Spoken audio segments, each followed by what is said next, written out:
आज का हमारा टॉपिक है मोहम्मद बिन तुगलक की दोआब में कर वृद्धि की योजना। मोहम्मद बिन तुगलक की दोआब में कर वृद्धि की योजना उसकी अन्य योजनाओं की तरह ही विवादास्पद रही। यह योजना मोहम्मद बिन तुगलक की आलोचना का कारण बनी। दोआब का क्षेत्र गंगा जमुना के बीच का उपजाऊ क्षेत्र था, जहां फसल का उत्पादन बड़ी मात्रा में होता था। यहाँ के किसान संपन्न थे।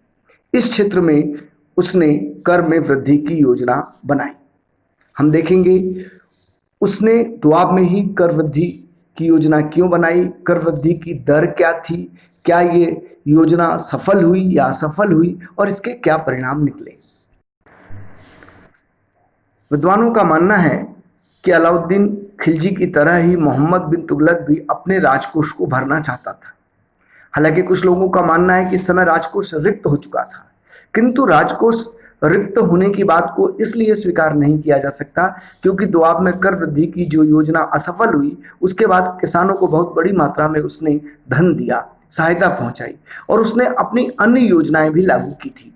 इसलिए रिक्त राजकोष को भरना उद्देश्य न होकर अपने राजकोष में अतिरिक्त धन की प्राप्ति करना उसका उद्देश्य रहा होगा।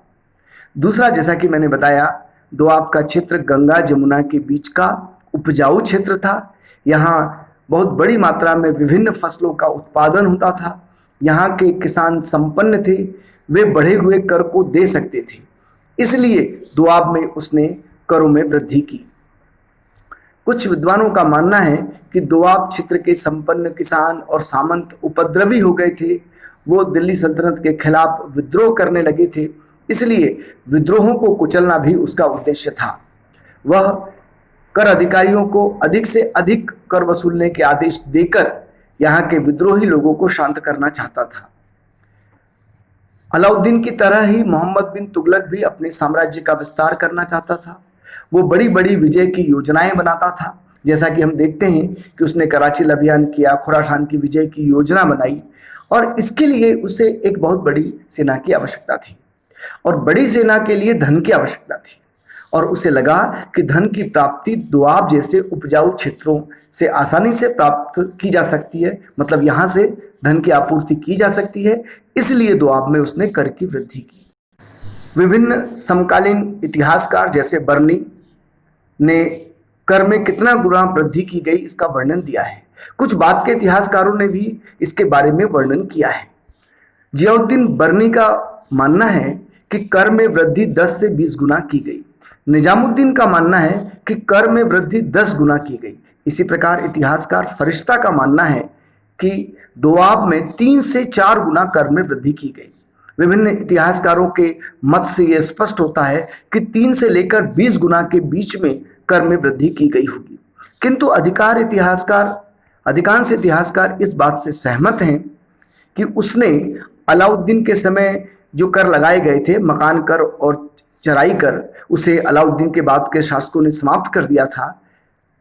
मोहम्मद बिन तुगलक ने पुनः मकान कर और चराई कर लागू कर दिया, इसलिए कर की दरों में अधिक वृद्धि हो गई। वास्तव में दोआब में कर की जो वृद्धि की गई थी उसकी मात्रा अधिक नहीं थी, लेकिन अन्य कर जो उसने मकान कर, चराई कर आदि लगा दिए, उससे करों में वृद्धि ज्यादा हो गई।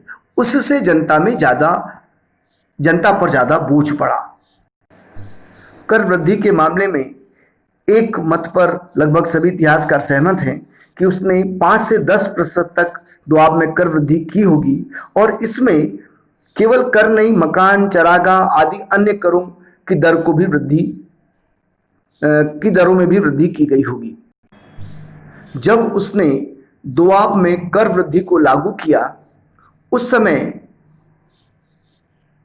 दोआब में वर्षा की कमी हो गई और अकाल की स्थिति आ गई। किसानों की उत्पादन क्षमता कम हो गई। फसल कम होने के कारण किसानों के लिए भूखमरी की स्थिति आ गई। मोहम्मद बिन तुगलक ने अपने कर वसूल करने वाले अधिकारियों को आदेश दिया था कि वो कड़ाई से कर वसूले। मोहम्मद बिन तुगलक के अधिकारियों ने दोआब की वास्तविक स्थिति के बारे में मोहम्मद बिन तुगलक को नहीं बताया। वर्षा के कारण जब वहां अकाल की स्थिति उत्पन्न हो गई, किसानों के पास खाने के लिए खाद्यान्न सामग्री तक नहीं थी। ऐसे में मोहम्मद बिन तुगलक के द्वारा जब किसानों से दबाव डालकर कर वसूला गया, तब किसानों की स्थिति और खराब हो गई। जब किसानों के पास कुछ नहीं रहा तो किसान खेती छोड़कर भागने लगे, वो सरकार के खिलाफ विद्रोह करने लगे। जब किसानों ने कर देने से मना कर दिया और लगान के विरुद्ध विद्रोह कर दिया, तब मोहम्मद बिन तुगलक ने आदेश दिया कि किसानों से जबरदस्ती कर वसूला जाए। वास्तविकता यह है, जैसा कि मैंने पहले बताया, कि कर अधिकारियों ने जो अचानक दोआब में स्थिति में परिवर्तन हुआ था, उसकी जानकारी मोहम्मद बिन तुगलक तक सही प्रकार से नहीं पहुंचाई। जब किसान खेती छोड़कर भागने लगे, जब स्थिति और विकराल हो गई, तब इसकी जानकारी मोहम्मद बिन तुगलक को प्राप्त हुई और मोहम्मद बिन तुगलक को लगा कि यहाँ पर इस समय लगान में वृद्धि करना उचित नहीं था। इसलिए इसने अपने लगान में वृद्धि की योजना को वापस ले लिया, और न केवल योजना को वापस लिया बल्कि किसानों को पुनर्स्थापित करने का प्रयास भी किया। किसानों को विभिन्न प्रकार से आर्थिक मदद भी की। उसने किसानों को ऋण दिए, किसानों को बीज, हल, बैल आदि खरीदने के लिए धन उपलब्ध करवाया, ऋण दिए। उसने कृषि उन्नत हो सके, फिर से दोआब वापस उपजाऊ क्षेत्र बन सके, अधिक टैक्स दे सके, इसके लिए उसने सिंचाई की भी उचित व्यवस्था करवाई। उसने सिंचाई के लिए नए नए कुएं खुदवाए, नहरें बनवाई। किंतु जो सहायता मोहम्मद बिन तुगलक द्वारा किसानों को दी गई, वह सहायता बहुत बाद में दी गई। तब तक किसानों की स्थिति बिगड़ चुकी थी, फसल खराब हो चुकी थी, अकाल की स्थिति आ चुकी थी।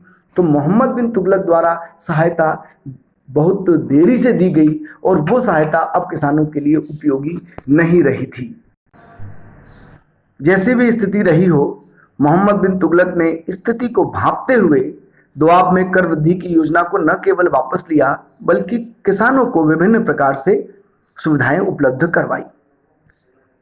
एक महत्वपूर्ण बात यह है कि जब अलाउद्दीन ने अपने समय करों में वृद्धि की थी, 50% तक करों की दर थी। जब उसने अतिरिक्त कर लगाए थे, जैसे मकान कर या घर में चराई कर, इन करों की वृद्धि का उस समय आम जनता ने विरोध नहीं किया था। उसने अलाउद्दीन के डर से ही बढ़ी हुई कर की दरों को देना स्वीकार कर लिया था। लेकिन जब अलाउद्दीन के बाद दूसरे शासक गद्दी पर बैठे तो उन्होंने अलाउद्दीन के द्वारा बढ़ाई गई करों की दर को न केवल कम किया बल्कि जो अतिरिक्त कर लगा दिए थे, मकान कर या चराई कर, उनको भी समाप्त कर दिया। लेकिन मोहम्मद बिन तुगलक जब गद्दी पर बैठा तो उसने अलाउद्दीन के समय लगाए गए अतिरिक्त करों को पुनः लागू किया और करों की दर में भी वृद्धि कर दी। इस प्रकार उसकी आर्थिक सुधार की योजना या राजस्व की योजना जो विशेषकर दोआब में लागू की गई, वो असफल रही थी। दोआब में कर वृद्धि की योजना के परिणाम ये निकले, कुछ परिस्थितियों ने भी मोहम्मद बिन तुगलक का साथ नहीं दिया। जैसा कि मैंने पहले बताया कि जिस समय दोआब में कर वृद्धि की गई, उसी समय अचानक वर्षा की कमी हो गई और किसानों की फसल बर्बाद हो गई। ऐसे में किसान खेती छोड़कर भागने लगे थे और उसने किसानों को जब जबरदस्ती कर देने पर मजबूर किया तो किसान विद्रोही हो गए। तो इस प्रकार परिणाम निकला कि कई किसान खेती छोड़कर दूसरे इलाकों में चले गए। इससे मोहम्मद बिन तुगलक को आर्थिक हानि हुई, राजकोष को नुकसान पहुंचा और इसके साथ ही राजकोष से उसे किसानों को अतिरिक्त सहायता पहुंचानी पड़ी। और इन सब कारणों से जनता में न केवल मोहम्मद बिन तुगलक के प्रति अविश्वास की भावना फैली बल्कि उसके समय विद्रोह की भावना भी फैली।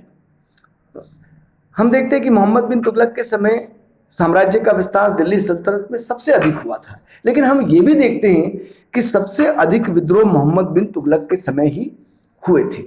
तो कुल मिलाकर कहा जाए कि दोआब में कर वृद्धि की योजना हो या अन्य योजनाएं हो, उसने किसी भी योजना को लागू करने में जल्दबाजी दिखाई। हालांकि वो दूरदृष्टि वाला व्यक्ति था, लेकिन उस योजना के लाभ और हानि के पहलुओं पर उसने विचार नहीं किया और उसने अपने अधिकारियों को या तो विश्वास में नहीं लिया या अधिकारी उसकी योजना को जनता को नहीं समझा पाए या उसकी सहायता को जनता तक ठीक तरीके से नहीं पहुंचा पाए। इसलिए अन्य योजनाओं की तरह ही मोहम्मद बिन तुगलक की दोआब में कर वृद्धि की योजना भी असफल हुई और इसके परिणाम भी घातक सिद्ध हुए।